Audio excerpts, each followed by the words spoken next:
हर हर महादेव, घर घर महादेव। मैं ज्योतिष आचार्य पंडित विनोद कुमार दुबे, जबलपुर मध्य प्रदेश से। आप देख रहे हैं आपका अपना यूट्यूब भविष्य फल चैनल। बात कहूं अनुभव की, मैं अपने अनुभव की ही बात कहता हूं, ये मेरा स्वभाव है। क्योंकि बिना प्रैक्टिकल किए, बिना अनुभव किए कोई बात हम कभी नहीं कहते। उसका कारण है, ज्योतिषी के लिए सबसे दुखद और कष्टकारक बात वह होती है जब ज्योतिषी की बात गिर जाए। इन द सेंस, ज्योतिषी जो बोले वह बात फलित ना हो, कट जाए, तो यह ज्योतिषी के लिए बहुत तकलीफदायक होता है। और इतनी ही चिंता अगर कोई ज्योतिषी करने लगे तो ज्योतिष विज्ञान का नाम सिर मोर पर हो, परंतु शिखर पर हो, परंतु ऐसा लोग करते नहीं, कुछ भी बोले रहते, पड़े रहते हैं। उसका कारण है कि सब बदनाम है। बहरहाल इस पर चर्चा नहीं करते। विषय आज का ये है, जो हम अनुभव की बात कह रहे हैं, कि जब आप पूजन करने बैठते हैं तो आपके मन में गलत उल्टे पुल्टे विचार क्यों आते हैं, जिनका स्थान आपके जीवन में दिन के अन्य घंटों में नहीं रहता, और उन्हीं विचारों का जमावड़ा जमघट लगा रहता है। जब आप पूजन करते हैं, आपके चित्त में, आपके हृदय में, आपके मन मस्तिष्क में वह विचार जबरदस्त हावी रहते हैं। कभी सोचा ऐसा क्यों? उसके दो कारण। या तो आपकी कुंडली में बुध नीच राशि में,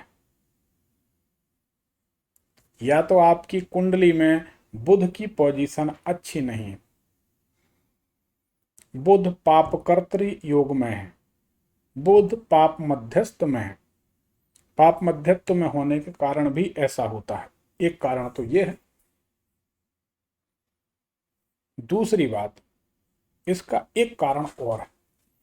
जब आप कोई भी काम कर रहे होते, बिल्कुल सामान्य बात है, इसको आप समझ सकते हैं। जब आप काम कर रहे होते कोई भी काम, तो आपका मन उस काम में लगा होता है और पूरे मनोयोग से आप वह काम कर रहे होते हैं।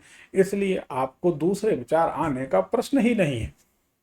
आपने देखा, जब आप व्हाट्सएप चलाते हैं, फेसबुक चलाते हैं, फिल्म देखते हैं, वीडियो देखते हैं, उस समय आपके मन में कोई विचार नहीं आता। इवन जमाने के विचार खो जाते हैं। ऐसा क्यों? या आपके मनपसंद कोई काम आपको मिल जाए, आपके विचार खो जाते हैं। एक बहुत सरल उदाहरण दे रहे हैं। कोई भी काम दिया जाए, आप थकते हैं, काम करने के बाद थकान होती, लेकिन आप स्पोर्ट में जब किसी भी तरह का कोई गेम खेलते हैं तो थकते नहीं है, पसीना बहता है, परिश्रम होता है, लेकिन उसके बाद तरोताजा होकर लौटते हैं। इसका कारण समझा आपने? क्यों? उसका कारण है आपका मन गेंद के ऊपर है, बॉल के ऊपर, और आपको पैर से ठोकर मारना है उस गेंद को।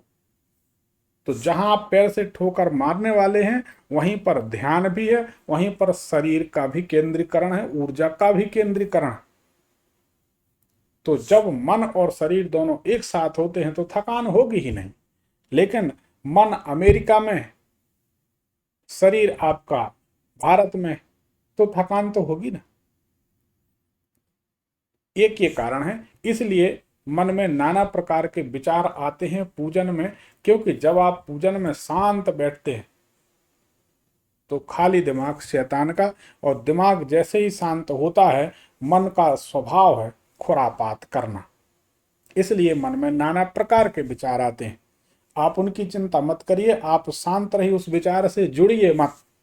ये गलत विचार आ गया, ऐसा नहीं होना चाहिए, गलत विचार नहीं, कोई विचार मत रखिए।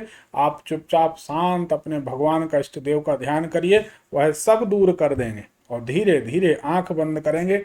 आंखें मन का द्वार होती हैं, आंखों के माध्यम से मन में विचार प्रवेश करते हैं। आंख बंद करके भगवान का ध्यान भजन आप करते रहिए। धीरे धीरे आपके चित्त में कोई विचार की धूल भी नहीं रहेगी। हमारे इस भविष्य फल चैनल को सब्सक्राइब करें, शेयर करें, बेल आइकन दबाएं, क्योंकि रात्रि 9 बजे हम रोजाना इस चैनल पर लाइव होते हैं। उसमें आप जुड़कर अपनी किसी भी तरह की समस्या का समाधान प्राप्त कर सकते हैं। अन्य जानकारी के वीडियो देखने के लिए हमसे जुड़े रहिए। धन्यवाद। हर हर महादेव, घर घर महादेव।